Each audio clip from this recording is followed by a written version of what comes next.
যে শিক্ষক দিবসে শিক্ষকরা মেরুদণ্ড সোজা রাখার পাঠ দেন, আজকে সেই এনএসকিউএফ শিক্ষকদের আজকে শিরদাঁড়া মেরুদণ্ড ভেঙে দেওয়া হচ্ছে এই সরকারের আমলে।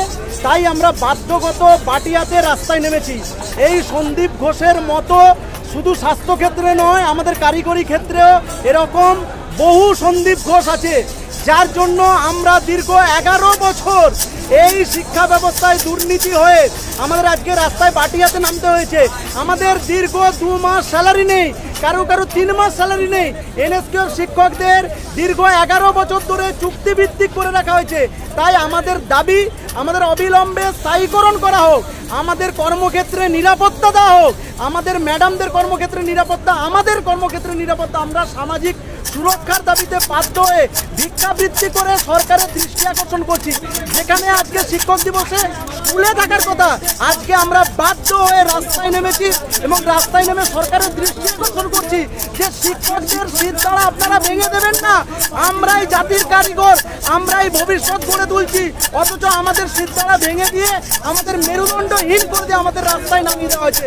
আমরা মুখ্যমন্ত্রীর দৃষ্টি আকর্ষণ করতে চাই।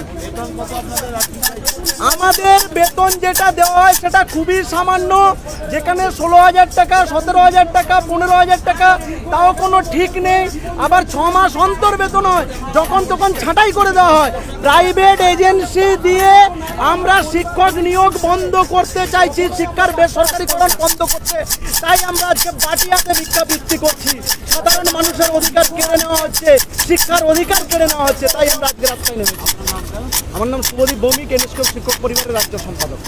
আমরা পথে বেরিয়েছি, দেখতে পাচ্ছেন এখানে লেখা আছে মা হওয়ার অধিকার কেড়ে নিয়েছে। আমার মুখ্যমন্ত্রীর কাছে একটাই প্রশ্ন, যে উনিও তো একজন মহিলা, তাহলে আজকে বেসরকারি সংস্থানগুলোতে দেখুন তো কোথায় নেই, সব জায়গাতেই ম্যাটারনিটি লিভ আছে, কিন্তু আমাদের এখানে কোনো ম্যাটারনিটি লিভ নেই। ইভেন এমন যে ম্যাটারনিটি লিভ আমাদের দেওয়া হয় না, ছাঁটাই অবধি করে দেওয়া হয়। কেন? আমার এটাই বড় প্রশ্ন। আমাদের ম্যাটারনিটি লিভ দেওয়া হোক, আর আমাদের মানে কন্ট্রাকচুয়ালটাকে স্থায়ীকরণ করা হোক, আমাদের স্থায়ীকরণ করা হোক, এটাই আমার সবথেকে বড় দাবি। আর আমাদের এই মাতৃত্বকালীন ছুটি দেওয়া হোক, সে সময় যেন ছাঁটাই না করে দেওয়া হয় আমাদের। আর আমাদের বেতন যেন সঠিক সময়ে দেওয়া হয়।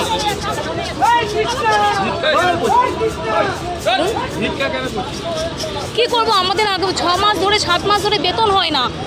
20,000 টাকায় সংসার চলে কোনো মাসে। সবার তো সেম স্যালারি হয় না, আমাদের কারো 12,000, কারো 15,000, সব কেটে করে আমরা এই টাকাটা পাই।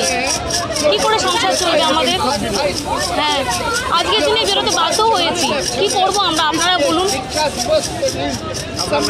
আমার নাম পৌলমী।